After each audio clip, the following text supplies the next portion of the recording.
Ok, muchas gracias. Bienvenidos a todos a este último conversatorio con el cual estamos cerrando pues una serie de charlas con los realizadores que están siendo parte de la primera muestra de cine centroamericano de terror.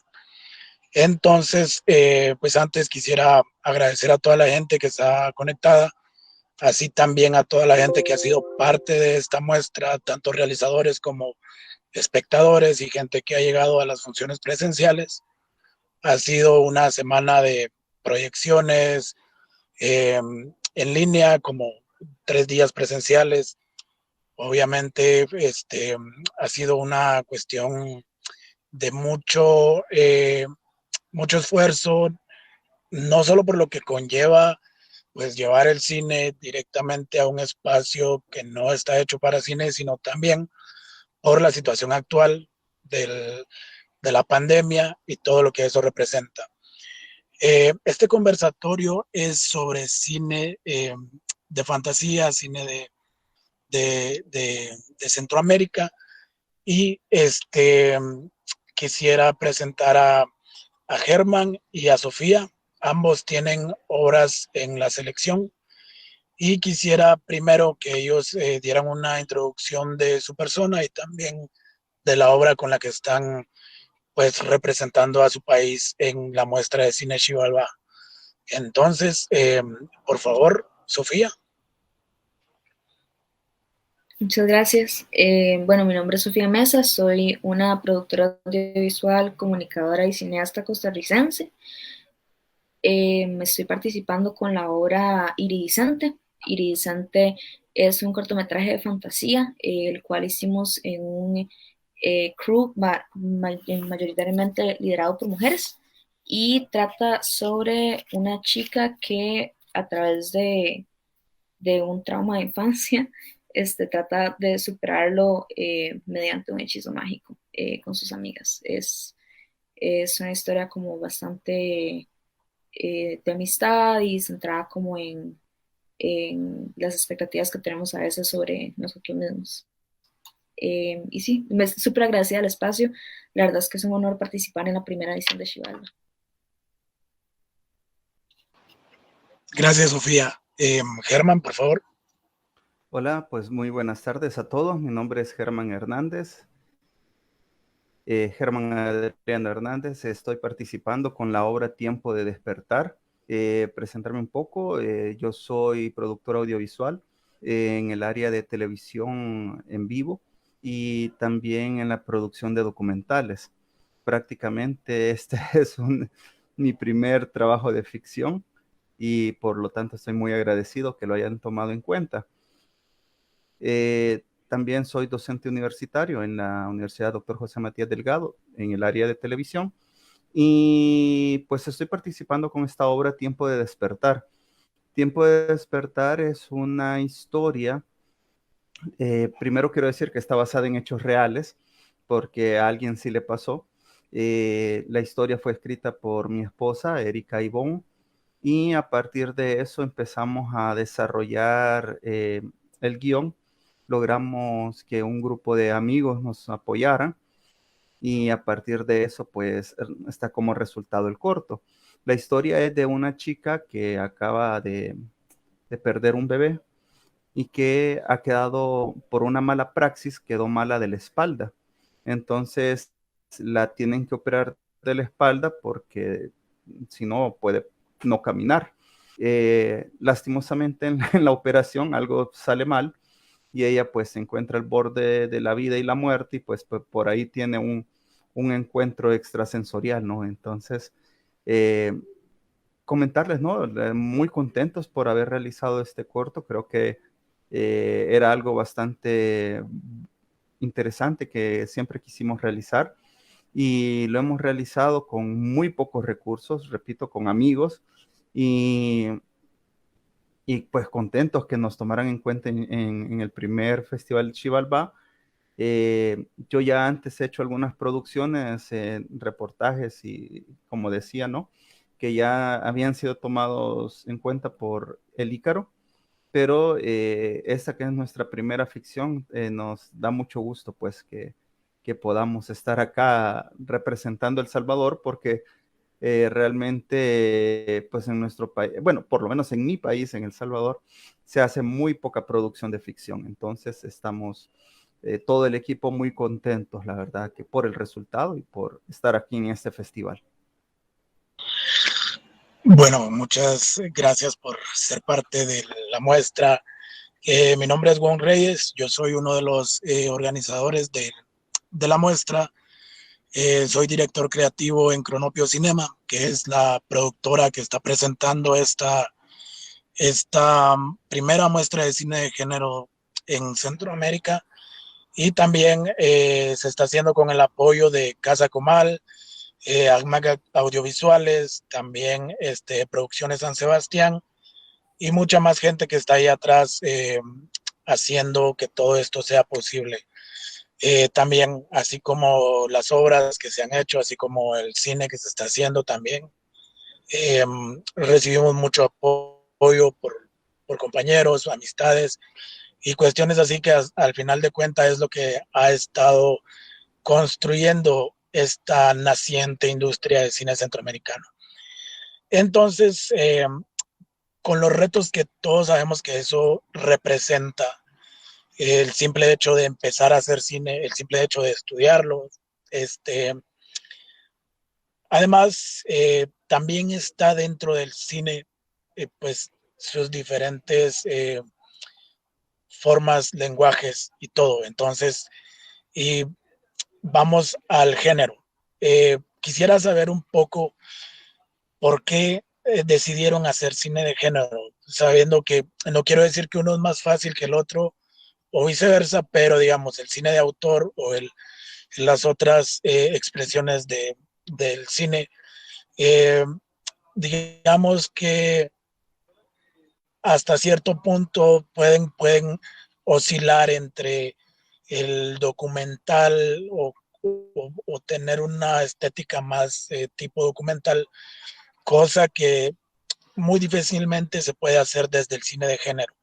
¿Qué representa eso? Representa costos en producción, representa preparación, representa el que se involucren más especialidades dentro del cine.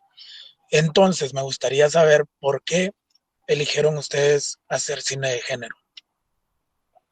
Germán, por favor. Bueno, en mi caso realmente todo dependió mucho del guión, porque como mencionaba al principio, la historia está basada en hechos reales y cuando empezamos a escribir el guión nos dimos cuenta de que la verdad es que esto se puede contar de una manera un poco diferente para llevarlo a al género de fantasía, ¿no? Al género de ficción. Entonces, todo dependió mucho, creo que fue algo natural, creo que fue algo que a partir de la idea, a partir del guión, poco a poco se fue dando y llegamos hasta el punto que cuando nos dimos cuenta estábamos preparando una historia de género, algo que yo he mencionado un par de veces. Es cierto, en El Salvador no hay mucha industria de ficción, y casi todo lo que sale va por el drama social. Entonces, que de repente se nos ocurriera una historia de esta fue como bastante interesante, pues porque realmente creo que si hubiéramos seguido la línea de lo que se hace en El Salvador, hubiéramos hecho un drama social, pero no salió así, sino que prácticamente fue gracias al guión, ¿no? A la historia. Ok. Sí, sí, interesante. Y también como atreverse hacer algo que no realmente se ha abundado en la experimentación de hacer este tipo de cine.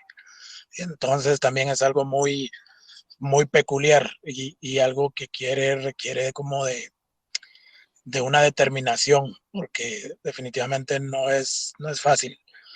Pero contanos, Sofía, tú, ¿por qué decidiste hacer cine de género?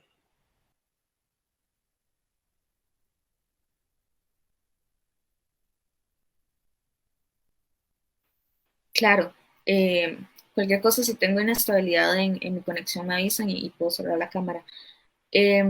Realmente es curioso porque he estado pensando en esto y yo, bueno, previamente antes de iniciar la transmisión les comentaba que yo había tenido experiencia dirigiendo un corto musical que también puede ser como parte del género fantasía, aunque se aleja un poco de terror, y el corto que hicimos también es un poco más, sigue siendo cine de género, pero entra un poco más en la casilla de fantasía. Y es muy curioso porque creo que las razones por las que trabajé en estos dos proyectos es porque me junté con personas que se atrevieron a soñar, y puede sonar un poco cliché, pero por ejemplo, en Iridicente tenemos como, implementamos tomas que se grabaron bajo agua, hay todo un elemento mágico, y en este otro cortometraje también el jugar mucho con la diegesis, que es real y que no. Eh, Siento que en la forma en la que yo concebía las capacidades y los limitantes de hacer cine en mi país y hacer cine antes de graduarme siquiera, eh, yo pensaba que era demasiado laborioso, en especial yo tengo mucha mente de productora, entonces como eso es mucho trabajo, cómo vamos a hacer que funcione, que la estética se mantenga, que no caiga. Eh, y al juntarme con personas que se atrevían a de verdad desafiar como lo que concebíamos, y esta validación que siempre se da hacia el drama y hacia lo más real, y que decidieron cómo jugar con nuevas estéticas o nuevas oportunidades, o cómo podemos contar esto de otra forma, terminé enamorándome mucho de la fantasía, al nivel de que el último guión de cortometraje que escribí es sobre fantasía, se aprovecha, digamos, como de este género para poder como avanzar la historia. Entonces, nada, creo que es gracias a personas que de verdad como que mentes jóvenes y con muchas ganas de experimentar y traer cosas nuevas a la mesa que me impulsaron a incursionar en el género fantasía. Ok, gracias por compartirlo. Eh, sí, yo creo también mucho tiene que ver como cómo crecimos viendo cine, qué fue lo que nos motivó sobre todo a acercarnos al cine. Y en mi caso particular, yo también trabajo mucho, me gusta mucho el cine de género, y también puedo decir, tiene mucho que ver la gente también que está alrededor, la gente, los compañeros, cómo se crea esa sinergia para poder eh, juntos llevar este proyecto que, que no se está acostumbrado a hacer regularmente. Eh, y hablando de eso, de cómo crecimos, cómo nos influenció la televisión que veíamos, las películas que veíamos, quisiera saber qué es lo que más les gusta del cine de género. Por ejemplo, a mí me gusta mucho, pues, como el impacto inmediato que tiene, porque todas las demás, los demás géneros del cine, si bien todos tienen un impacto, todos llegan al espectador, muchas veces empieza como un razonamiento después de ver la película. Pero al contrario o no al contrario, sino a diferencia del cine de género, el impacto es inmediato desde que empieza, y como realizadores queremos generar ese impacto inmediato. Entonces yo quisiera saber qué piensan ustedes, qué es la parte que más les gusta, que más les llama la atención del cine de género, ya sea fantasía, terror, qué es lo que más les llama la atención. Sofía, podrías empezar tú. Ok. Uf, es que qué emoción, porque el cine de género creo que tiene unas oportunidades maravillosas que permiten acercarse a las personas de formas mucho más metafóricas, o como decís vos, mucho más inmediatas. Entonces hay muchas formas en que podemos leer algo. Por ejemplo, yo soy fanática del nuevo cine de terror que estamos viendo, donde muchas veces se construye el terror desde poblaciones que han sido como históricamente vulnerables y están tratando de retratar como opresiones a través de metáforas. Y a mí eso del terror me mata, me encanta, es maravilloso, me encanta como que podemos construir desde ahí, como cómo logramos visibilizar que pequeñas cosas que puedan ser vistas como muy problemáticas a lo largo de la historia.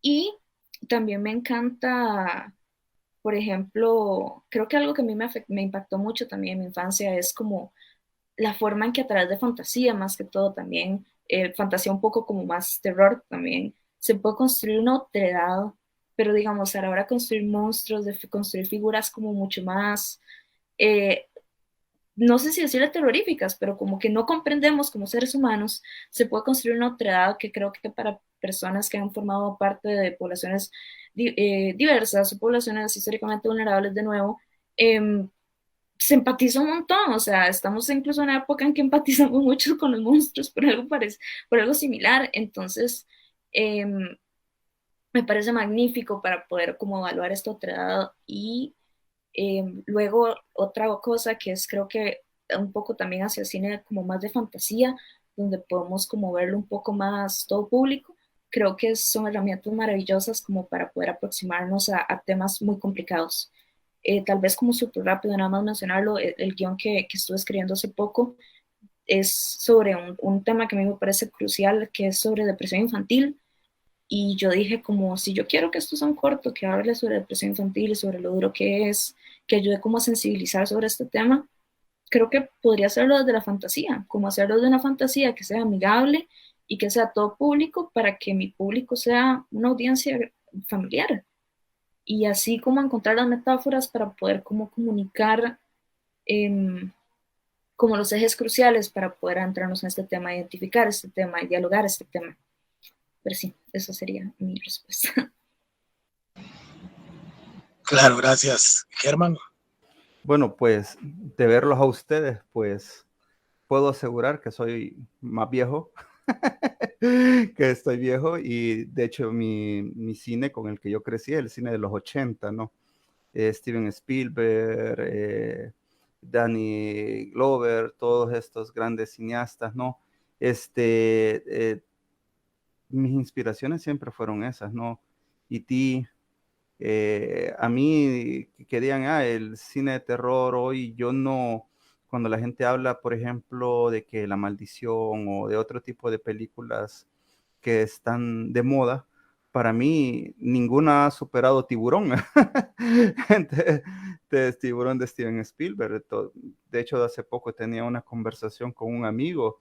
Yo le decía, es que no hay escena más terrorífica cuando el buzo, Richard Dreyfuss, va buscando, encuentra una como lancha sumergida y de una ventana sale una cabeza, ¿no? Entonces, para mí no hay una escena más terrorífica que esa. Y esa fue como mi gran inspiración siempre.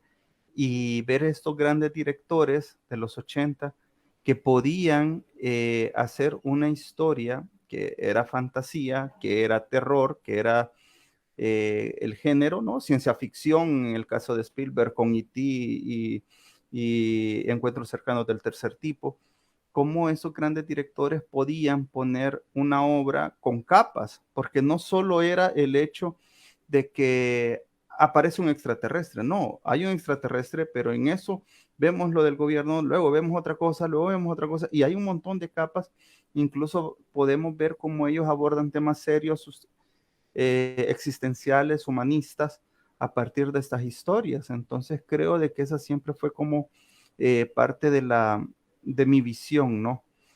O por lo menos eso es lo que traté de hacer con este corto, de que es cierto, por ahí hay una experiencia extrasensorial, pero que eso sea el motorcito para mostrar a un personaje que está sufriendo depresión, para mostrar un personaje que está sufriendo en su matrimonio, alguien que está sufriendo que tiene desconfianza con los doctores, o sea, es decir, tra tratar de que si es un género eh, terror o ficción o ciencia ficción, perdón, o fantástico, que no sea quedarnos en eso, sino que poder mostrar esas diferentes capas y repito, ¿no? El cine de los 80 para mí fue como esa base, ¿no?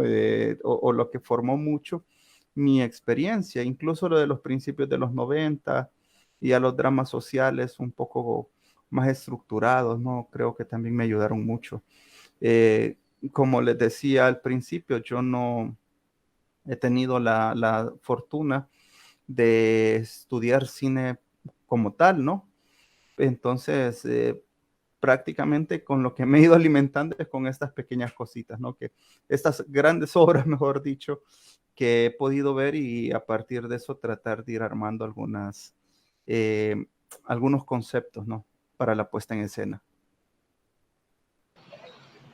Claro, buenísimo, sí. Sí, definitivamente.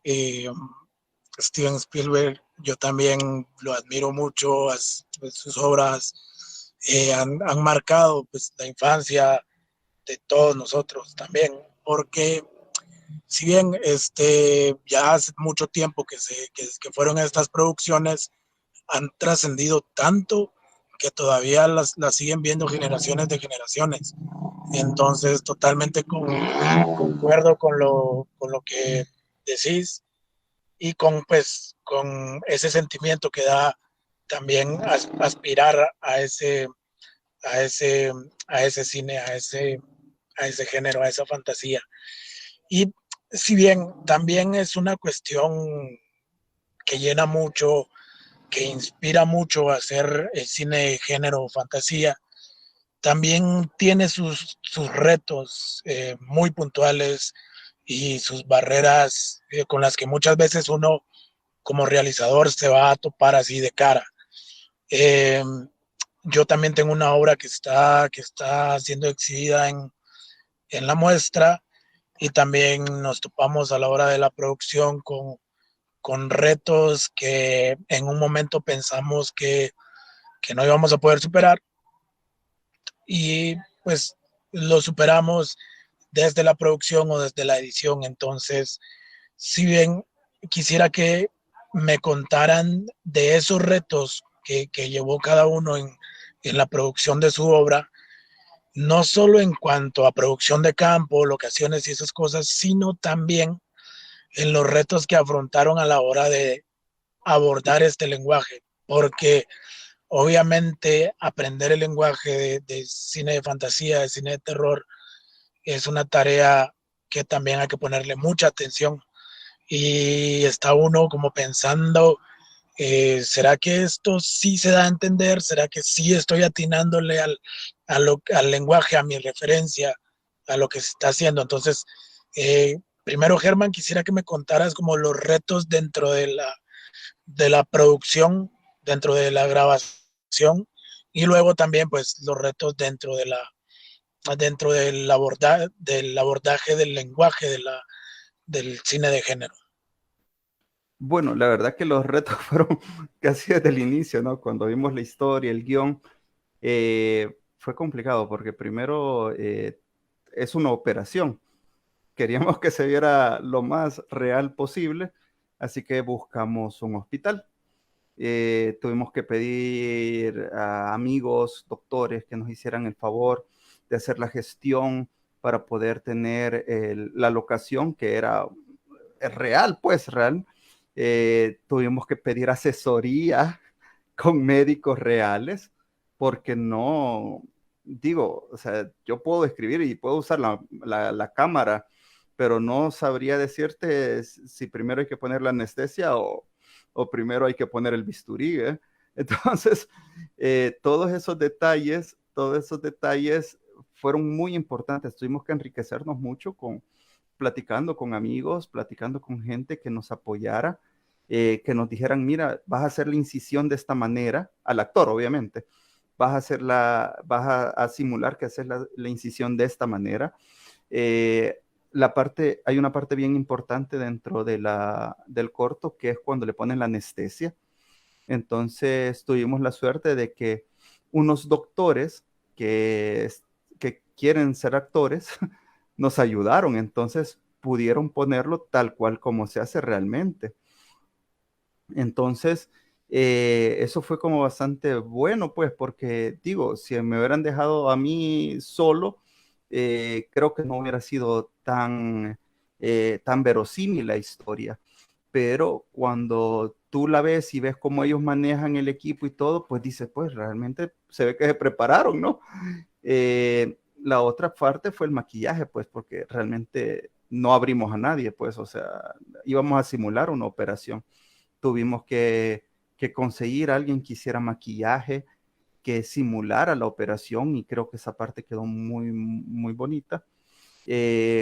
Igual la parte cuando se ve la parte extrasensorial, cómo hacerlo sin tantos recursos, pues porque no teníamos ok, hagámoslo todo en fondo verde y vamos a poner XX efectos, ¿no? No teníamos esa posibilidad, entonces tuvimos que hacerlo de una manera más ingeniosa, tuvimos que poner cortinas negras en todo el set, es decir, al final sí fue un reto, repito, ¿no? Buscar toda esta gente, buscar todos estos apoyos. Ahora, en cuanto al lenguaje, creo de que nos dio miedo, o sea, realmente, en el sentido de que ojalá que se entienda mi historia. O sea, yo la voy a contar, o sea, en papel está fantástica. El resumen te lo cuento y a la gente le gusta, pero ok, ¿cómo te lo cuento? En imágenes. Entonces, ese siempre fue como el reto. Y lo primero que hicimos fue, pues bueno, tomar referencias, ¿no? Empezamos a buscar temas parecidos y empecé a buscar películas que tuvieran escenas, por ejemplo, de operaciones y hacer anotaciones y revisar y revisar y revisar de tal manera de que no copiar, porque no era esa la idea, pero sí ver cómo otros lo habían hecho para yo poder tener una idea más clara de dónde poner la cámara. Por ejemplo, hay una toma en la cual están operando, pues, y realmente el lugar es pequeño, pues, porque es una sala de operaciones reales, pues no era un set. Entonces, tuvimos que pensar, ok, muy probablemente en esta película han usado un set, entonces se pueden mover por donde ellos quieran, pero yo no tengo esa oportunidad. Entonces, a partir de mis limitaciones, a dónde pongo la cámara y que se sienta lo más real y verosímil posible, ¿no? Gracias, Germán. ¿Qué tal tú, Sofía? ¿Cuáles fueron esos retos? Creo que los que se tienden a ver más comúnmente para nosotras fue un reto muy grande. Primero, el poder mantener un estilo consistente a lo largo del cortometraje para nosotros era muy importante porque sentíamos que si botábamos la estética muy rápido podía verse mal. Entonces, por suerte, contábamos con una maravillosa directora de fotografía que se llama Stephanie Céspedes y la directora Elena Aguilar, que lograron como tener muy clara la visión que querían trabajar a partir de cómo mantener que la estética del cortometraje se mantuviera a lo largo de y pudimos hacer pruebas de estilo y aproximarnos a lo más posible a lo que queríamos hacer. Eh, pero el otro reto más grande definitivamente fue el financiamiento. La realidad es que este proyecto creo que empezó desde el 2018, si no me equivoco, y nos tomó muchísimo tiempo poder sacarlo adelante porque estábamos utilizando como fue en cierta medida fue un proyecto universitario. Contábamos con el apoyo de la universidad, pero no lo estábamos haciendo dentro del marco de un curso. Entonces fue una gestión un poco extraordinaria. La Universidad de Costa Rica nos apoyó infinitamente y luego gracias a un fondo que se llama Becas Creativas que sacó el Ministerio de Cultura de Costa Rica, pudimos financiar un poco la postproducción con fondos mínimos, pero y al final todo el trabajo salió mucho de nuestro propio tiempo libre, de nuestros propios bolsillos, de la capacidad, digamos, de las actrices, que yo les agradezco infinitamente porque estar actuando en la madrugada, con frío, cerca de una piscina y particularmente la protagonista que tuvo que actuar bajo agua en la madrugada con frío, eh, son cosas extraordinarias que siento que pasan mucho en este tipo de producciones de género y que por ende se vuelve un reto muy grande porque cómo logramos trabajar esto de una forma en que idealmente con presupuesto para no tener que recurrir a estas situaciones que sean como más amigables y también por esto, por ejemplo, menciono que creo que también, de nuevo, hay una necesidad de la industria o de la forma en que la gente percibe el cine en que el drama se valida un poco más de alguna forma como imaginaria. Entonces, el conseguir presupuesto para proyectos de fantasía o de terror creo que puede ser un poco más difícil, como buscar que alguien se quiera incorporar y quiera apoyar tu proyecto cuando le estás diciendo como, bueno, pero es que pasa este ritual mágico y luego pasa esto, es como, puede haber cierta resistencia porque incluso las películas que estamos acostumbrados a ver premiadas tienden a ser drama y drama puro. Entonces, creo que desde ahí esos son los retos más grandes que confrontamos. Fue el poder mantener una estética consistente que yo estoy completamente satisfecha con cómo se ve, digamos, técnicamente nuestro proyecto y cómo se logró. La verdad es que no tengo palabras, fue un proceso largo, pero se logró. Y luego el financiamiento, que me encantaría que poco a poco, en especial en Centroamérica, porque es un problema de cualquier cortometraje, no hay espacios de financiamiento, dependiendo del país, en Centroamérica es hasta más, es 1000 veces más difícil o no, pero para la producción de cortometrajes es muy difícil conseguir apoyo. Entonces, incluso si uno trata de tomar la ruta privada, creo que vender un corto de terror, un corto de fantasía se vuelve un poco más difícil. Sí, y era un poco de lo que hablábamos al principio, lo que no solo se hace poco cine, sino todavía el cine que ha venido haciendo tiene una tendencia más al drama social, obviamente necesario como nada, y super obras muy pulcras, muy buenas, pero digamos, también hay diferentes tipos de públicos, también hay diferentes historias, también hay diferentes formas, diferentes visiones de contar las cosas. Y entonces creo que sí, también eh, es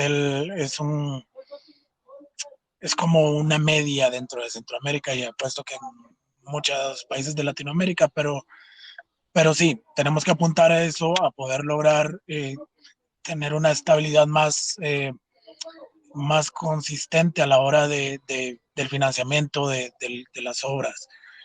Pero también hablando de eso de que hay diferentes visiones, diferentes públicos, eh, ¿cómo ven ustedes ya contraponiendo los dramas sociales al cine de género? Porque podemos hablar del mismo tema, podemos hacer la misma denuncia en en ambas representaciones del cine. Pero cuáles creen ustedes que son aquellas como como canales que llevan al cine de género a que un tema sea de una forma distinta al cine de drama social? Y digamos, suponiendo que tuviéramos que nos dieran a todos el mismo guión, con la posibilidad o el mismo tema, con la posibilidad de hacerlo a nuestra forma. ¿Cuáles creen ustedes que son esos elementos que viajan más allá obviamente, uno es casi que un documento, un retrato de la vida misma más limpio, más fiel, digamos, y el otro va con con un universo, va con una construcción de una realidad distinta.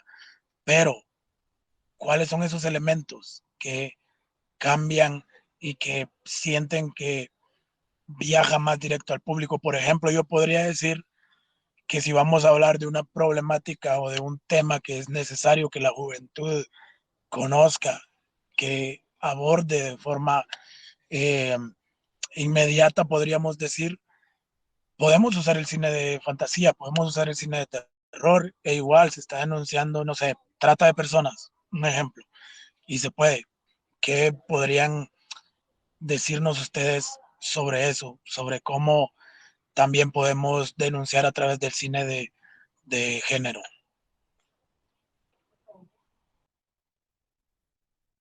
Cualquiera. Sofía. Ok. Em, yo soy muy fan del drama también. El drama me encanta y me encanta el drama que construimos desde Centroamérica. Lo que sí debo decir es que son aproximaciones muy distintas. A partir del drama creo que podemos como hacer un análisis mucho más fuerte nosotros desde introspección, como proyectar en el personaje, como a partir de, construimos mucho desde el silencio, desde los momentos, entonces desde las acciones. Entonces nosotros empezamos a leer como qué quiere decir en drama las acciones de estos personajes o que las miradas, las situaciones, las interacciones. Ahí empezamos nosotros a tratar de decir como, ok, es esto, esto, esto. Eh, el cine de género creo que nos permite muchas veces tener como una mirada como un poco más presente, un tono mucho más invasivo o un tono mucho más, no, ni siquiera es así claro, porque muchas veces está cargado de metáforas, pero podemos como palpar algo de una forma en que si estamos hablando de un personaje con depresión, una persona joven con depresión, podemos hacerlo desde una mirada muy introspectiva y verlo creado desde un drama, o podemos crearlo un cine de terror, o podemos crearlo cine de fantasía, en el cual podemos como sentarnos a verdad ver qué significan todos estos elementos visuales, como si creamos como algún tipo de tormento visual, algún tipo de recurso narrativo y presente, tangible, que nos permita saber y entender qué es lo que está persiguiendo esta persona, qué es lo que está haciéndola pasar. Aquí por ello muchas veces las interpretaciones pueden ser muy variadas, pero es lo mismo que pasa con el drama, en que yo voy a proyectar en el personaje que está sintiendo muchas veces. Al menos de que el personaje diga, sí, yo tengo depresión y tengo 25 años y necesito medicar, entonces, y eso no pasa. Entonces, si eso no pasa, creo que en ambos hay oportunidades muy interesantes. De nuevo, como mencionaba al inicio, me fascinan las cosas que podemos construir desde del cine de género para que las personas se sienten y reflexionen, para que de verdad después de ver algo de terror, aunque muchas personas se puedan quedar como en la base de que estuvo bueno, que entretenido, o tal vez no le quiera leer como las capas de, creo que hay cosas muy valiosas que se pueden construir desde ahí. Y de nuevo, creo que esos son los recursos van desde personajes, tono, música, locaciones, o sea, es casi que es la narrativa en sí misma que podemos como decir, nos pueden dar un mismo guión, yo pensaría incluso un mismo tratamiento, y luego uno puede reconstruir para que sea los mismos puntos que queremos tocar, las mismas temáticas, pero va a ir variando el tono y va a ir variando como la forma en que voy a experimentar eso. Y de nuevo, creo que como mencionabas vos, el cine de género nos permite más inmediatez, más un golpe mucho más grande en que el público puede tener como una reacción inmediata en vez de sentarse a procesar desde sus propias experiencias a profundidad, como qué creo que puede ser esto.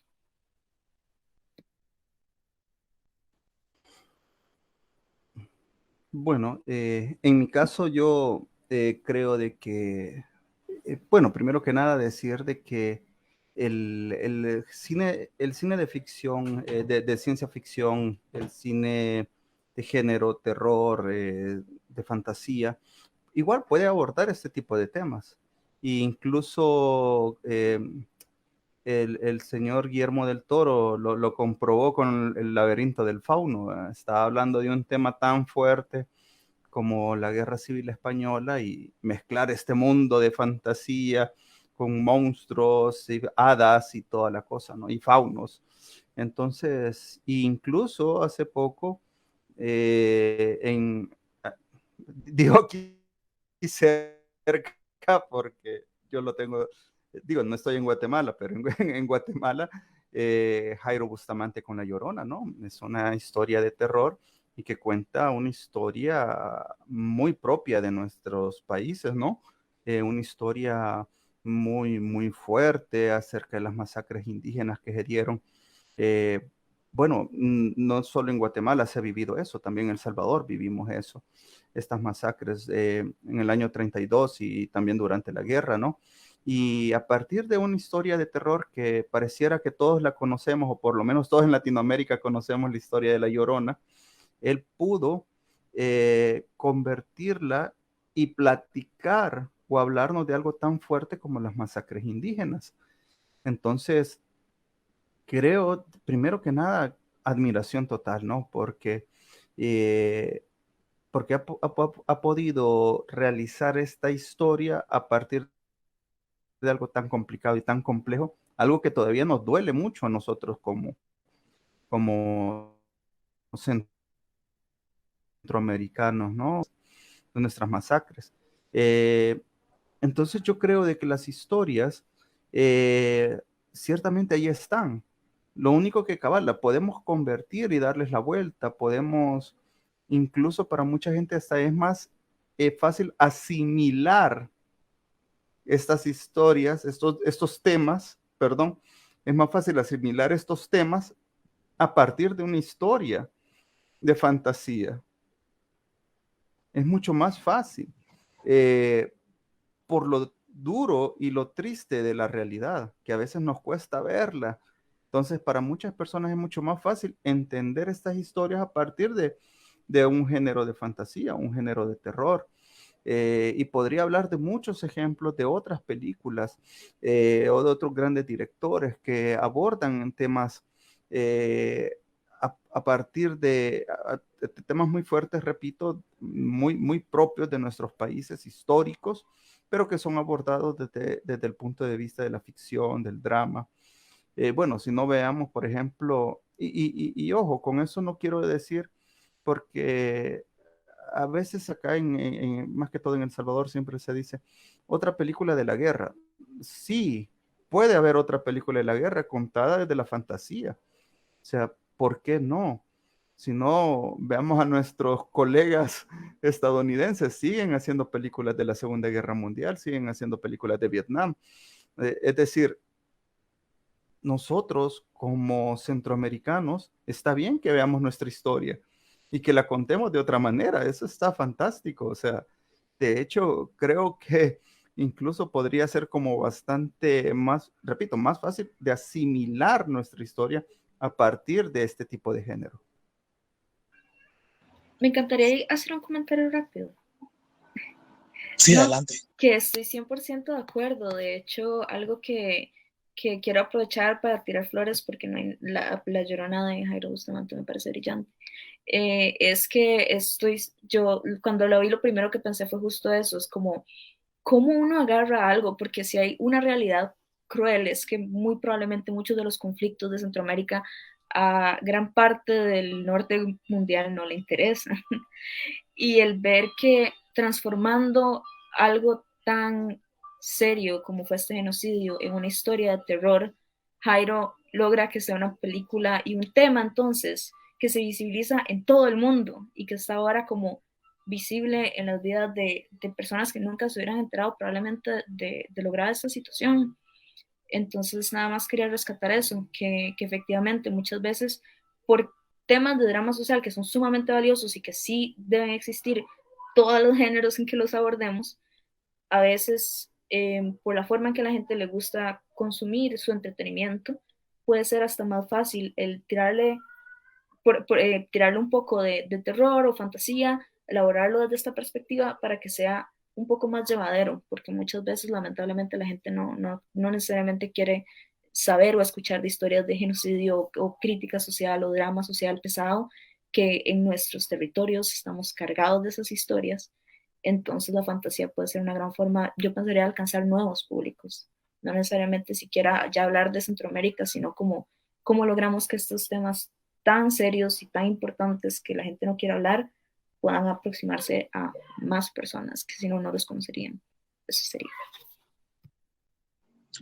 Sí, totalmente de acuerdo. Y al final de cuentas, como decía también Jairo, ya hablando de La Llorona, como es reivindicar este personaje, esta leyenda que todos conocemos, no solo en Centroamérica, sino en toda Latinoamérica.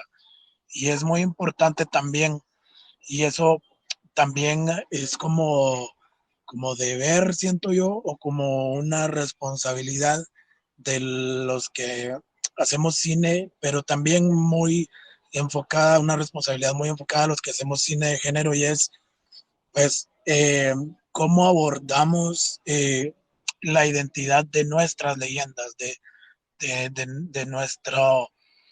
nuestras tradiciones orales y todo esto que todas las naciones, todas las regiones y todos los países tienen. Y pasándome un poco a ese lado, bueno, antes quisiera pues agradecer a toda la gente que está viendo y que está participando en el live. Tenemos ya ahí un par de preguntas y quisiera invitar a la demás gente también a que haga sus preguntas para los invitados de hoy y las estaremos compartiendo acá y estaremos pues razonando alrededor de eso. Ahora sí, siguiendo, pues todo esto, todo La Llorona es un claro ejemplo de cómo podemos extraer dos realidades de nuestra región y mezclarlas para dar un mensaje conciso y no solo al público que está acostumbrado y que está, pues, que tiene como ese gusto por un tipo de cine que es el drama social, sino también, como tú decías, Sofía, llegar a otros públicos. Como decía Germán también, pues, como revestir eso a través de una, yo lo veo como sazonar la historia, porque, claro, no a todo mundo, es una historia amarga, es algo que duele mucho recordarlo y es como, no sé, como una mala experiencia que ha tenido uno y es una historia que todos cargamos encima y que es necesario reafirmarla para no caer de nuevo en lo mismo. Entonces creo que esa es una peculiaridad muy importante del cine de género y es eso de contarte la historia para que aprendamos sobre ella, pero que ya no lastime tanto como ver la cruda realidad de las otras expresiones del cine y sobre todo un drama social. Y a eso va mi siguiente pregunta. ¿Cómo ven ustedes dentro del territorio centroamericano o dentro de sus países esas leyendas, esa riqueza cultural que tiene cada uno? ¿Creen que sí da bastante para experimentarlo, para ahondar en eso, para contar esas historias, llevarlas a la pantalla? ¿Cómo lo ven? ¿Cómo ven desde su perspectiva estas leyendas, esta riqueza cultural, estas tradiciones orales que tenemos dentro de la región centroamericana y dentro de cada uno de los países?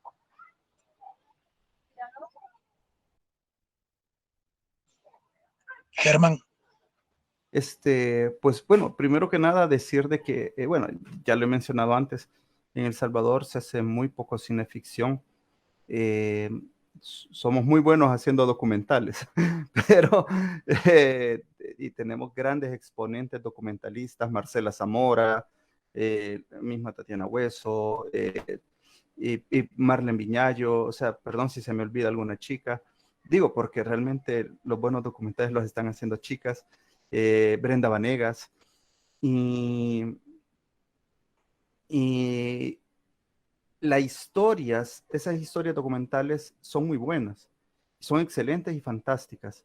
Ahora, cuando tú haces la pregunta, ¿tenemos historias? Claro, tenemos buenas historias y tenemos buenos cuentistas, tenemos buenos novelistas, tenemos grandes escritores, tanto en El Salvador como en el resto de Centroamérica.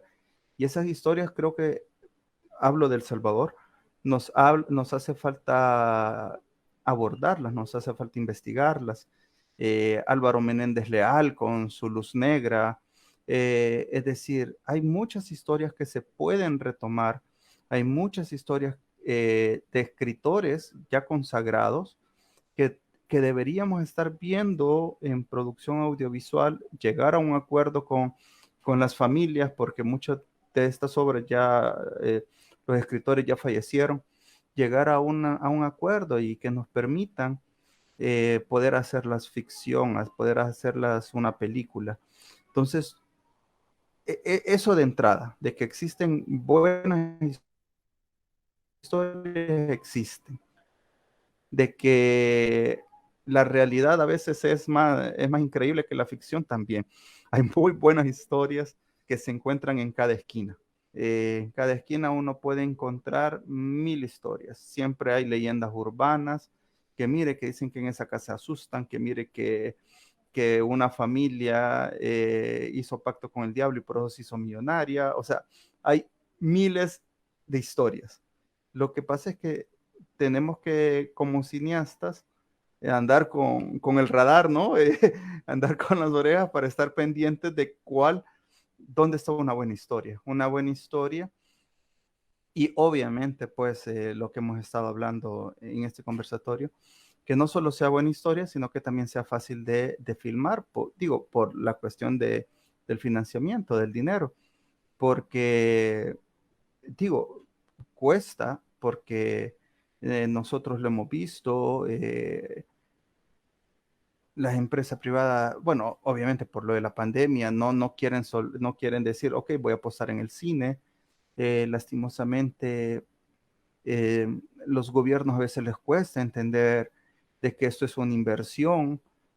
No es hago mi película para hacerme famoso, sino que a veces cuesta entender de que realmente aquí se puede generar una industria, y eso es empleo para camarógrafos, iluminadores, músicos, continuistas, actores, y puede existir algo muy grande en nuestros países.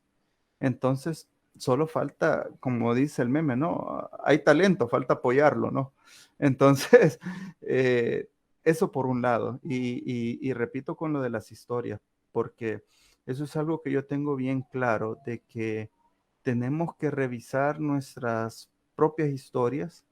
Eh, sí, sería fantástico que yo pudiera contar una historia de la independencia de los Estados Unidos, pero eso no va a pasar. O sea, tengo que ver mi vida, mi historia, la historia de mi país, y ahí está todo, ¿no? Ahí están las leyendas y todo lo que deberíamos estar trabajando.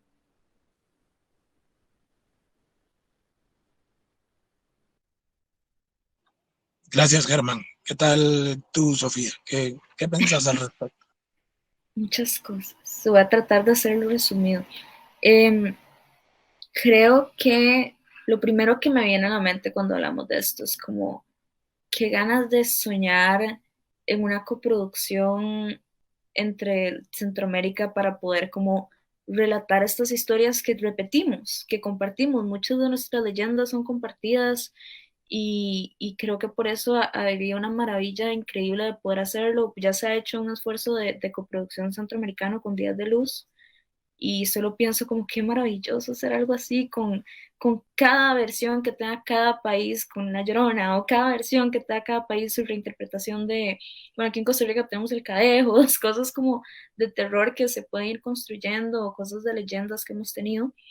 Y también es que me parece muy interesante porque podemos ir como a desde creencias que se pueden crear desde la fantasía. He notado que hay un movimiento un poco como de sci-fi, pero también fantasía, orientado como, incluso se ha motivado un poco el realismo mágico en audiovisual, eh, que es muy latinoamericano. Se trata de volver mucho como a raíces indígenas, a espacios donde de verdad visibilicemos como em, creencias o magia, por decirlo de alguna forma, como que fuera antes, como, bueno, ni siquiera antes, pero de raíces más autóctonas de nuestros territorios. Entonces creo que por ahí hay como todo un auge que podríamos explotar. Este, siempre es triste pensar como cuando digo podríamos explotar y es como por la plata, pero tal vez con una coproducción podamos hacer la plata. Y luego de eso, es que también me parece muy interesante el hecho de que muchas de estas leyendas, las más modernas, vienen como un esfuerzo de resistencia colonial, viene como a partir de un montón de influencia que llega como por esta identidad en conflicto que estamos viviendo. Y de nuevo, yo sé que las experiencias de los territorios son sumamente diferentes, pero Centroamérica está muy cerquita. Centroamérica tiene muchas cosas que comparte y por ende yo creo que por eso ese es el sueño, digo yo, como qué interesante coproducir desde cómo es que cada país experimenta o siente como una rendición de esta leyenda que termina siendo como una resistencia de la identidad que nos quisieron arrebatar. Eh, lo pienso un poco así, no sé si estaré soñando. También me pueden corregir si me equivoco, tampoco soy una persona muy educada en este tema en particular, pero sí creo que tenemos una riqueza absurda donde podemos mirar un poquito atrás y encontrar leyendas, o como dice Germán, mirar un poquito en nuestra misma literatura o mirar incluso más atrás y podemos encontrar muchísimas cosas maravillosas que nadie más puede hacer. En Latinoamérica podemos compartir muchas experiencias y podemos hacer cosas muy interesantes que, que se vuelven únicas. No hemos tenido la oportunidad de producir eso porque usualmente por la ausencia de representación muchas veces no se nos ocurren. Entonces creo que siempre tener un poco, por eso estos espacios son tan necesarios, como tener la mirada en qué está haciendo en Centroamérica y qué está haciendo en Latinoamérica los cineastas alrededor de la fantasía y el terror. Es como, es maravilloso y cuesta mucho encontrar estos espacios para poder de verdad ver cómo funciona la mente de tantos creadores y cómo deciden cómo tropicalizar esta forma de contar historias. Entonces, el potencial es absurdo. Yo siento que el potencial es absurdo. Gracias. Sí, sí, definitivamente hay un montón de historias, como tú decías, que nacen a partir de la resistencia, del sincretismo y de toda esta imposición que se hizo mucho tiempo atrás y que es esa identidad que trasciende más allá de la imposición y creo que vale la pena recordarla, creo que vale la pena retomarla y seguir resistiendo también a esta diferentes tipos de imposiciones que antes era pues la conquista, ahora es eh, pues otro tipo de imposición cultural, los grandes conglomerados, grandes eh, modelos de contar historias que ya estamos viendo que son nuevas formas, pero que siempre podemos resistir desde nuestro legado, desde nuestras historias, desde nuestra identidad. Y con eso también, pues ya vamos casi que en la parte final del conversatorio. Muchas gracias a la gente que está viendo y quisiera abordar una pregunta del público y que también se enlaza con lo que estamos hablando de dónde nació eh, la inspiración para hacer la obra que, por ejemplo, con la que están participando en la muestra. Ya mencionaba Germán desde el principio que fue una cuestión que sucedió y Sofía también has de tener tu inspiración de algo porque al final de cuentas siempre lo que contamos, lo que está, los proyectos en los que participamos, los proyectos que producimos, siempre hay un sentido de pertenencia a esa historia que está contando, que se está contando en la película, en el corto. Entonces, ¿cuáles fueron las inspiraciones que tuvieron ustedes tanto a contar la historia, a escribir el guión o también a producirlo, a ser parte del proyecto? Eh, Esta, perdón, solo esta pregunta la hace Fercho Hernández, entonces muchas gracias Fercho. Ahora pues sí, adelante Sofía. Muchas gracias, Fercho. Bueno, nuestro proyecto con Iridiscente es muy curioso porque inició a partir de la idea de, inicialmente estamos trabajando con una directora de foto que lamentablemente no pudimos como continuar con esa relación durante el proyecto, pero ella sugirió como hagamos un proyecto chiva entre amigas y hagamos una historia que es donde grabamos abajo de agua y pensamos como una chica que quiere ser sirena pero le tiene miedo al agua. Entonces, a partir de eso empezamos a construir como lo que queríamos contar, pero realmente lo que a mí me inspiró en ese momento fue pensar como, ¿qué pasa si contamos esto en un equipo que sea liderado por mujeres? Porque ya contábamos con directora de foto, ya contábamos con directora, ya estaba yo en mi rol de productora, directora de arte. Lamentablemente nos costó mucho conseguir un sonidista, entonces terminamos trabajando con un chico, pero es un chico maravilloso que elevó el proyecto a un nivel increíble y ya también tengo como una mejor base de datos de sonidistas acá en Costa Rica, entonces muy bien. Pero sí creo que lo que inspiró un poco el proyecto fue esta idea original y más que todo hacer un proyecto entre personas queridas y tratando de cómo llevar esta sensibilidad nuestra al proyecto como de verdad tratar de contar una historia donde se sintiera que nosotras teníamos como voz y voto. Por suerte, en Costa Rica sí es un caso particular en que hay muchas mujeres directoras y muchas mujeres productoras, pero sí rescatamos mucho el trabajar con mujeres directoras de foto, porque eso sí, escasez, bueno, no hay tantas. Entonces, esa fue un poco la inspiración. Y luego a un nivel narrativo, sé que la directora Elena Aguilar, que también escribió el guión, lo que quería explorar era un poco esta idea que creo que es un poco difícil de transmitir en cine, entonces me llegó mucho a mi corazoncito, que es que a veces nosotros tenemos una expectativa de qué queremos ser y esta no siempre es exactamente como queremos, pero eso no significa que lo que en realidad somos no es igual de maravilloso y mágico. Entonces explora un poco esa idea. Sí, me encantó esa frase y qué buena motivación. Súper, llega al alma. ¿Qué tal vos, Germán? ¿Cómo fue esa inspiración para esta obra? Bueno, como les comentaba, esto está basado en hechos de la vida real. Alguien nos contó de que lo iban a operar, lo operaron, una operación de espalda. Aparentemente algo salió mal con la anestesia y esta persona tuvo algo que se llama conciencia anestésica, que es de que mientras lo estaban operando él estaba consciente de todo lo que estaba pasando. O sea, no se podía mover, pero escuchó y sintió todo. O sea, que realmente él sintió que lo estaban abriendo, sintió realmente que le estaban poniendo la cauterización y todo eso. Entonces, en algún momento, esta persona sintió como que su alma se sale del cuerpo y puede ver la sala de operaciones.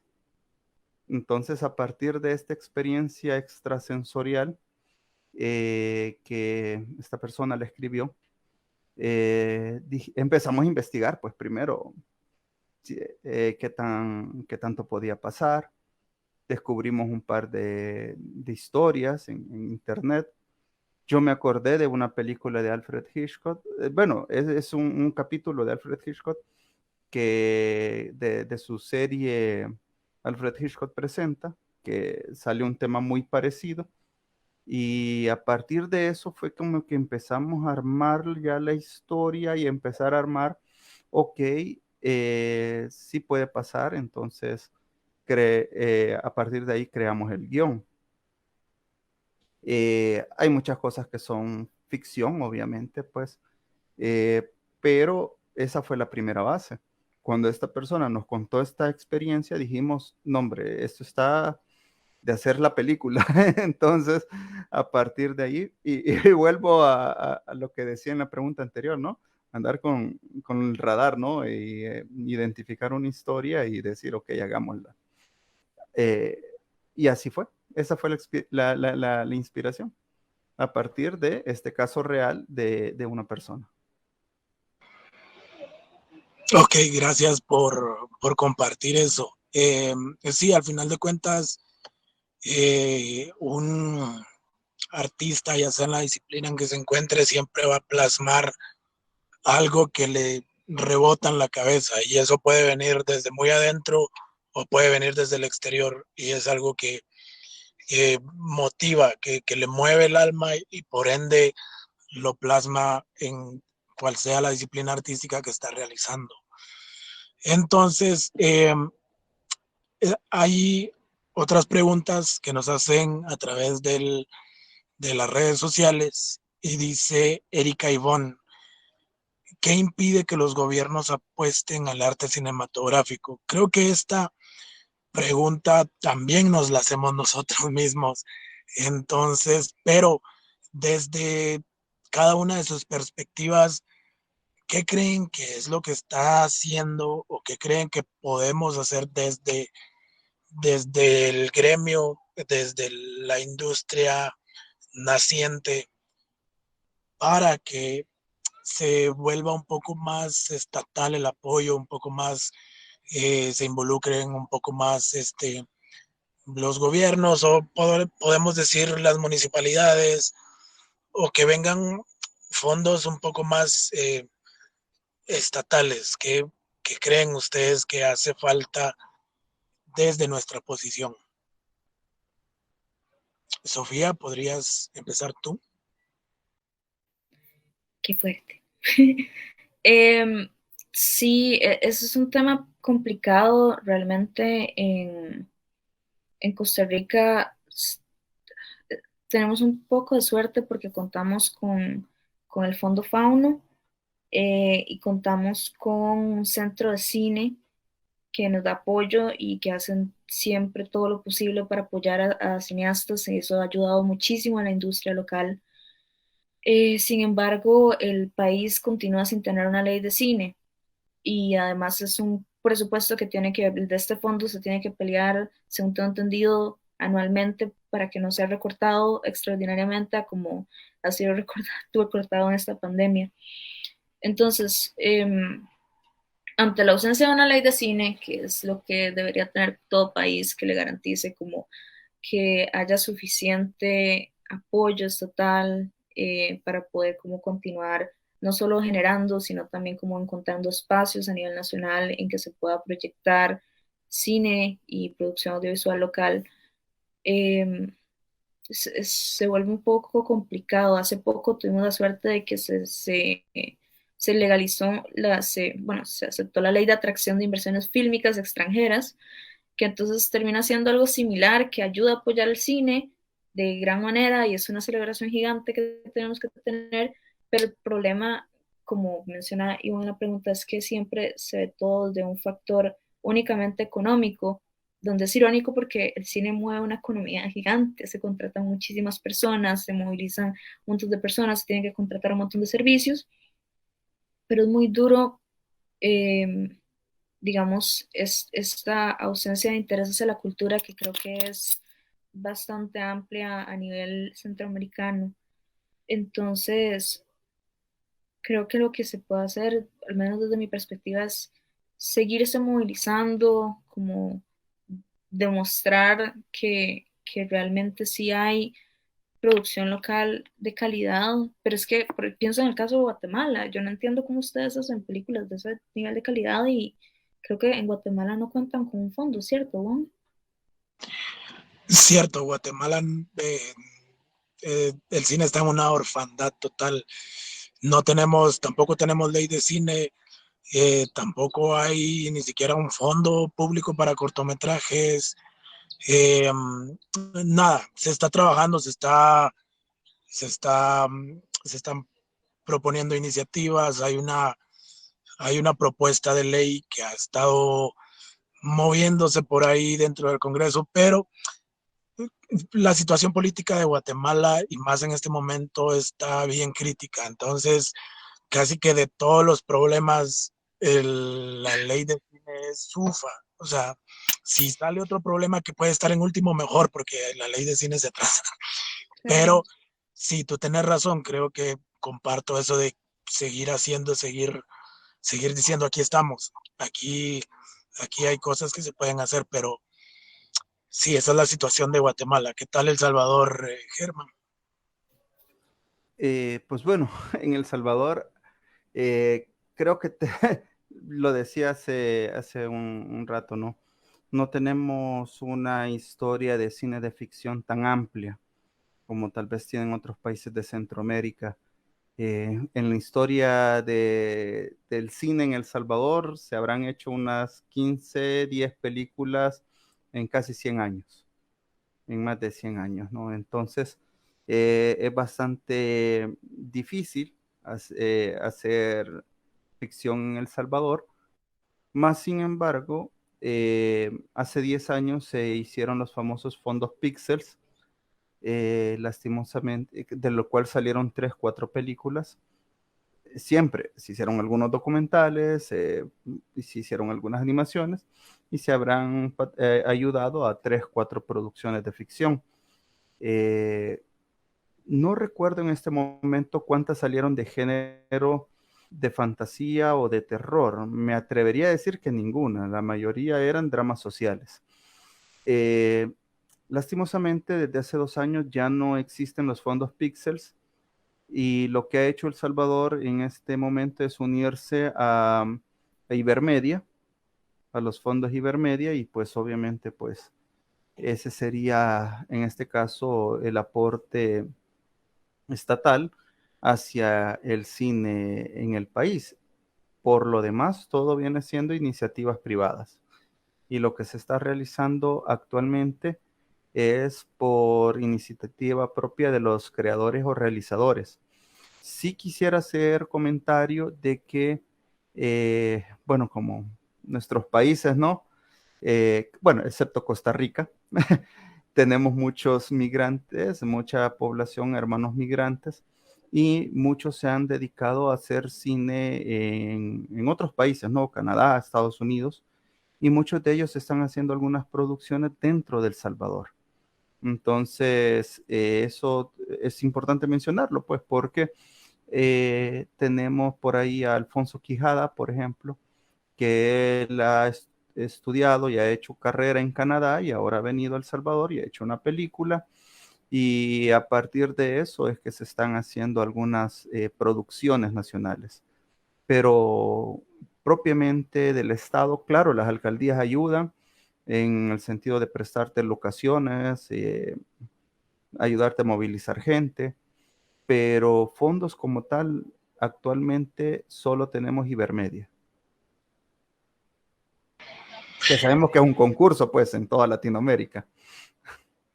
Claro, claro. Sí, Ujú. y creo que es el que más se le apuesta desde cada uno de nuestros países, porque además que es el más grande, es como la posibilidad más, voy a decir inmediata, pero más que está ahí, que podemos decir, bueno, podemos asumir que existe la posibilidad de obtener el fondo.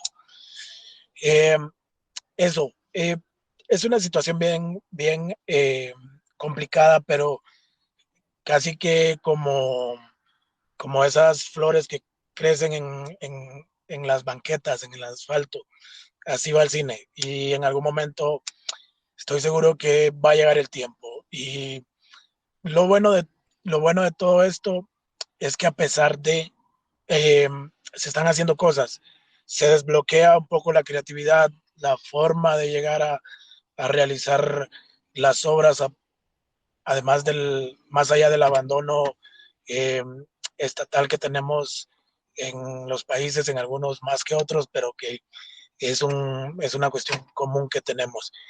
Un, un, un comentario acá que dice Juan Ayau, que muchas gracias por los talleres, por los conversatorios y las masterclasses. Eh, para la gente que ha estado pendiente de toda la muestra, esto también es como una forma de decirle a las entidades estatales, esto está pasando, esto se está haciendo, véanlo, si hay una sostenibilidad, si se puede hacer, solo necesitamos pues unos cimientos más firmes para poder levantar más alto la vara y poder evolucionar como, pues, como región. También dice acá Salo Hernández, ¿de qué manera podemos apoyar a productores como ustedes? Entonces, pueden compartirnos ustedes cuál es obviamente siempre pues el fondo monetario es muy importante para la realización audiovisual, pero también hay otras formas de apoyo, hay muchísimas formas en que la gente puede apoyar a la creciente o naciente industria o al gremio cinematográfico. Cuéntenos qué apoyos más allá del monetario ven ustedes que son necesarios en su región.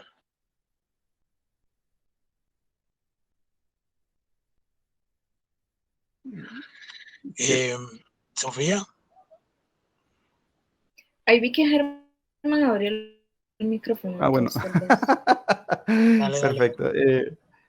Pues yo creo que lo primero es y yendo al cine, y yendo al cine a verlas. Cuando salgan alguna producción hay que apoyarla. Eh, claro, mucha gente esperará ver Rápido y Furioso 20, pero no tenemos esos presupuestos. Entonces, con lo que podemos, lo estamos tratando de hacer muy bien y pedir ese apoyo, ¿no? Que la gente vaya al cine, ¿no? Que no espere a piratearla o algo así, ¿no? Que vayan. Lo segundo es que de repente algún cineasta va a pedir apoyo en un crowdfunding y pues $5, $10 es más que bienvenido. Y digo, porque ahora las nuevas plataformas nos permiten hacer eso, ¿no? Antes no existía eso. Antes si tocaba ir a tocar puertas, ¿no? Y decirle, mire, y tratar de hablar con alguien que sí tuviera los recursos de que nos apoyara. Pero ahora cualquiera te puede apoyar, gracias, repito, a estas páginas de crowdfunding. Eh, y no es necesario dar $10,000, $5 es suficiente, porque realmente así nos toca en nuestras producciones, ¿no? Pedir apoyos, ¿no? Pedir apoyos de cualquier tipo. Lo otro es que yo creo de que también, ojalá que esto lo escuche gente que toma decisiones políticas y lo que decía Wong, ¿no? Me encantaría que en El Salvador hubiera una ley de cine y que se dieran incentivos fiscales a las empresas que apoyan, o lo que hacen en otros países, ¿no? De que un porcentaje de la entrada por ir a ver una película internacional estadounidense, vaya un pequeño, $1 para un fondo, para desarrollar el cine nacional. Entonces creo que eso sería fantástico.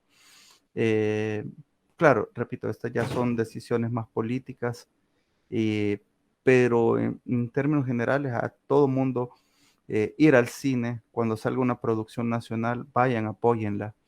Eh, que es de terror y a mí no me gusta el terror, eh, vaya a apoyar, aunque se tape los ojos, ¿no? Pero vaya a apoyar, porque va a pasar eso, ¿no? De repente va a decir, no, es que a mí no me gusta ese tipo de películas, pero bueno, apoyen, ¿no? Apoyen. Gracias, Germán. Sofía, ¿algo que agregar? Sí, súper rápido. Completamente de acuerdo. Creo que necesitamos hacer una práctica de, eh, ahora con la virtualidad ha sido muy particular, pero de cualquier muestra que yo he visto, como los cortos de Xibalba o muestras en general, el Festival Ícaro el año pasado, yo le escribí a todo el mundo, era como, hoy vamos a ver cortos, hoy vamos a ver pelis centroamericanas. Y era como este esfuerzo de como, veamos qué se está haciendo, como siento que es absurdo cuando de verdad se está haciendo producción de muy buena calidad, dejar pasar estas oportunidades. Y es triste porque muchas veces las ventanas de oportunidad para ver estos audiovisuales, ir al cine, son muy cortas justo por la ausencia de leyes de cine que nos permitan quedarnos en los cines y en las salas. Entonces, hacer el esfuerzo, sacar el tiempo, ir a ver los cortos, ir a ver las pelis, y como mencionaba Germán también lo mismo para apoyar los crowdfundings y creo que estar al tanto de las noticias es muy importante, estar al tanto de las noticias a nivel de todo el sector cultura y el saber y tener claro como que tenemos, qué iniciativas tenemos que apoyar, quién está creando, a quién, cómo emocionar, cómo vender estas ideas con cualquier persona con la que hablemos. Recuerdo un día que estaba tomando un viaje largo de Uber y el chofer era guatemalteco y estaba hablando de cine porque yo me dedico a esto y me dijo como en Guatemala y yo, ¿cómo que usted no sabe el cine de Guatemala? Y empecé a hablarle maravillas. Y yo, pero usted tiene que buscar. Y me decían, ¿dónde lo puedo ver? Y yo, ok, por suerte sí existe esta plataforma donde se puede buscarlo, Pacifica Grey. Entonces, esas cosas, como saber cómo yo puedo ayudar, cómo yo puedo decirle a alguien como a través de esta plataforma podrías verlo, o al menos esté atento, este es el nombre del director, si saca algo, porque de nuevo, desde nuestras trincheras estamos haciendo mucho muy guerrilla y muchas veces nos conocemos y nos ubicamos muy rápido entre los mismos cineastas o productores centroamericanos. Entonces, yo sé que ahora en adelante voy a tener a Germán muy presente. Entonces, me alegra mucho poder facilitar estos espacios, como el poder participar de estos espacios y decirle a la gente como vean los nombres de los directores, vean qué se está haciendo, vean las intenciones y efectivamente, como no hay mucho presupuesto, tal vez no todas las películas sean de calidad de estar nominadas a los Oscars, pero no tenemos el presupuesto para hacerlo. Aquí en Centroamérica estamos haciendo cine con las uñas y estamos haciendo cine de calidad con las uñas.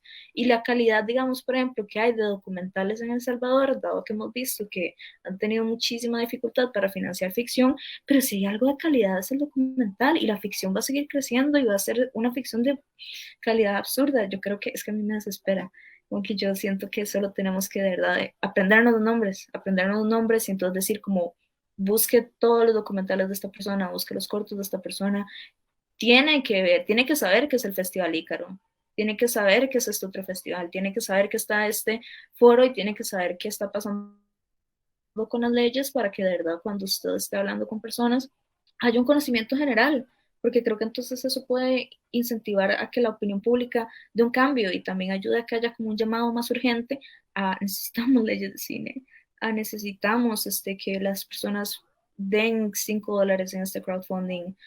Tengo una conocida que es brillante y que está haciendo una rifa para poder financiar el desarrollo de su peli. Y es como, me parece sorprendente este tipo de iniciativas y son sumamente necesarias, pero también tener presente como por qué se están dando. No es que los directores solo quieren llevarse la plata al bolsillo, es que no hay fondos de desarrollo usualmente. Entonces, y estos procesos son sumamente caros. Entonces, es eso. Creo que estar al tanto y tratar de tener conciencia de cuál es el estado del cine que estamos haciendo para que entiendan como la absurda calidad que estamos produciendo con las difíciles circunstancias que tenemos. Gracias, Sofía. Y sí, es muy cierto eso. Pues como la participación pública motiva la gestión pública, porque pues no por gusto comparten esa misma palabra, porque al final de cuentas es así. Entonces la participación y la involucración es muy importante, con eso es una gran ayuda. Y luego, si está en la posibilidad, ya apoyar los crowdfundings, también pues ir a las salas de cine cuando hay una producción nacional, que también al final de cuentas todo es un negocio. Como lo ven las salas de cine también es, tanta gente entró, por ende sigue una semana más, o entró tanta gente, entonces bueno, hasta aquí se acaba. Entonces eso es muy importante. Y al final de cuentas también hay que tener en cuenta que no solo es que se está pidiendo porque queremos el capricho de hacerlo, sino recordemos también que es una inversión. El cine, la industria del cine genera muchos empleos, genera mucha inversión y además también motiva el turismo. Entonces es una cadena. Tanto se cuentan las historias que son necesarias, se da un mensaje, un impacto social como también un impacto económico. Entonces, a mayor certeza tenga cada país de realizar las películas, de atraer inversión, esa inversión también se ve reflejada en el país, no solo en los realizadores, que sí, obviamente es un beneficio directo, pero también es un beneficio indirecto, algunas veces indirecto, muchas veces porque se contratan hoteles, se contrata comida, se contrata transporte, muchas cosas. Entonces, con esto quisiera ir cerrando. Nuevamente, muchas gracias a toda la gente que se conectó. Con esto, hoy cerramos la primera muestra que consistió en una modalidad híbrida, proyecciones presenciales en Ciudad de Guatemala y proyecciones, bueno, streaming en línea en toda Centroamérica. De hecho, en la mayoría de las obras estuvieron disponibles para todo el mundo. Tuvimos públicos de España, de México, de Estados Unidos, de varios lugares del mundo. Entonces, eso es muy importante, la participación, porque eso es un impulso, motiva a los realizadores y pues, como ya dije anteriormente, es una cadenita. Eh, Eso, quisiera agradecer también a toda la gente que fue parte del detrás, como del crew, podamos decir, de la muestra de cine Xibalbá. Aún están hasta hoy todas las obras disponibles en línea para que las compartan, para que lo vean. Y también para los realizadores que están viendo, eh, queda pendiente una de las otras, uno de los otros segmentos que era parte de la muestra, que es el Cine Minuto para toda Centroamérica, un premio en efectivo que es gracias a Emergete, que es lo pueden buscar en Instagram y en redes sociales, que es Emergete, es una plataforma para el impulso de la nueva generación de realizadores audiovisuales, y entonces ellos están junto con Cronopio y en alianza con la muestra de cine, se está dando un premio de $300 en efectivo para el Cine Minuto ganador, que la premiación va a ser en el Festival Ícaro, quien también es uno de los aliados de la muestra de cine y con quienes se va a estar teniendo dentro del festival un día específico dedicado al terror centroamericano. Entonces, pues estos espacios son muy, muy necesarios, y gracias no solo a los organizadores, sino también a los participantes. Gracias, Germán. Gracias, Sofía. Gracias a todas las demás personas que estuvieron en los otros conversatorios. No sé si tienen cada uno de ustedes algo más que agregar. No, solo darles las gracias por la iniciativa de realizar este festival, y pues y esto va, espero yo, que haga más lazos entre Centroamérica, y pues nada, agradecidos. Agradecerles muchísimo, la verdad es que disfruté muchísimo conversar con ustedes y estoy muy emocionada. La verdad es que apenas vi que se anunció este festival, ni siquiera habían abierto la convocatoria, solo anunciaron que salió y yo como, qué emoción, qué importante. Entonces, nada, estoy muy emocionada. Ojalá que la iniciativa se siga manteniendo y que podamos seguir conociéndonos año tras año de distintos productores y cineastas centroamericanos.